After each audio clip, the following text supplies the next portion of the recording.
Vous avez 10 minutes, vous prenez une pause, un petit moment pour vous changer les idées, décompresser.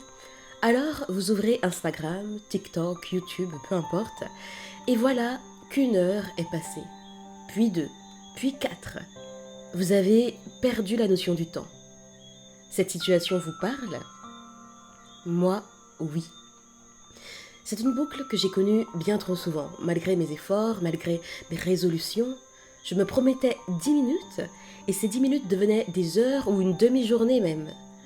Alors, pas tous les jours, entendons-nous bien, mais assez souvent pour laisser une trace.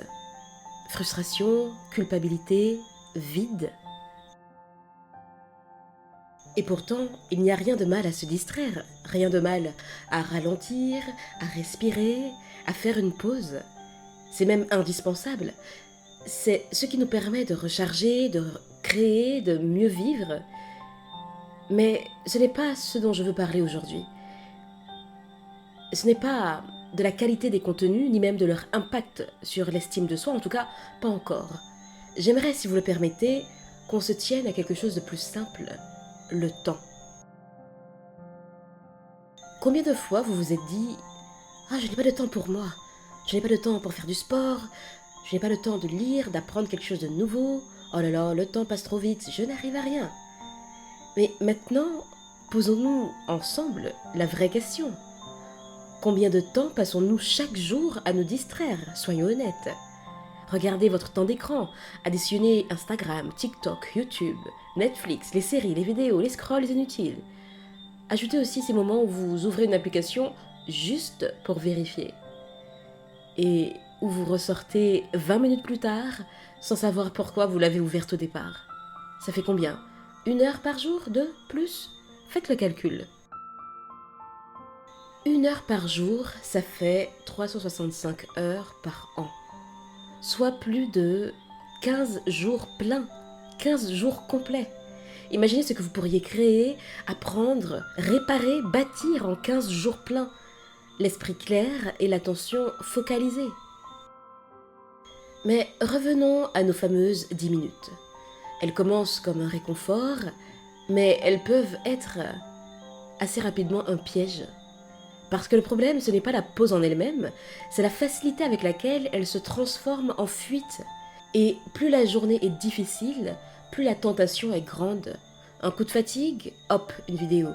Un petit stress, hop, une série.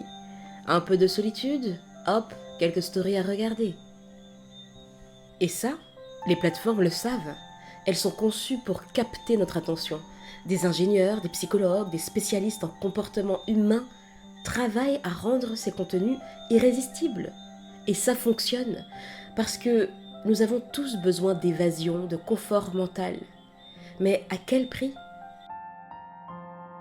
Parlons de ce que ça nous coûte. Alors oui, ça coûte du temps, mais aussi et surtout de l'attention. Et pourtant, notre attention est notre bien le plus précieux. C'est elle qui nous permet de définir nos priorités, avancer vers nos objectifs, définir nos objectifs même. Écouter nos proches, développer notre potentiel, réfléchir profondément, être présent à nous-mêmes.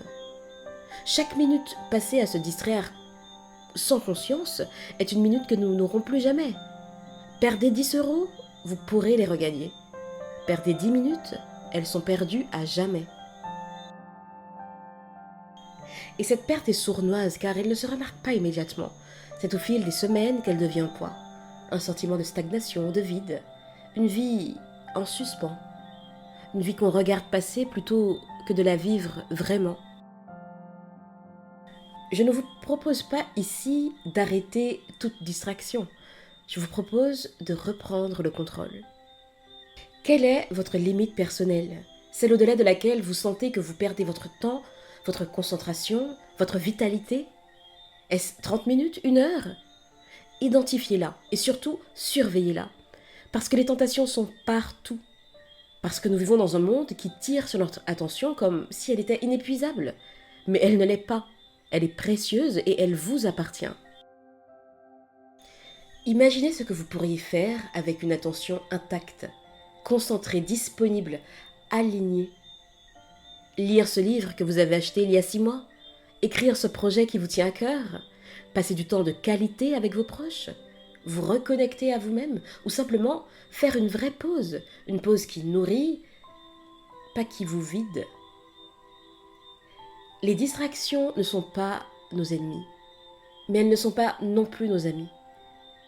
Elles ne nous veulent pas du bien, elles veulent juste notre temps. Et c'est à nous de décider ce que nous en faisons, car au fond, ce n'est pas que du temps que nous perdons, c'est notre vie. Alors, cher ami, on reste sur 10 minutes ou on s'étend encore sur une journée entière? La balle est dans votre camp. Je vous dis à bientôt et d'ici là, imposez-vous.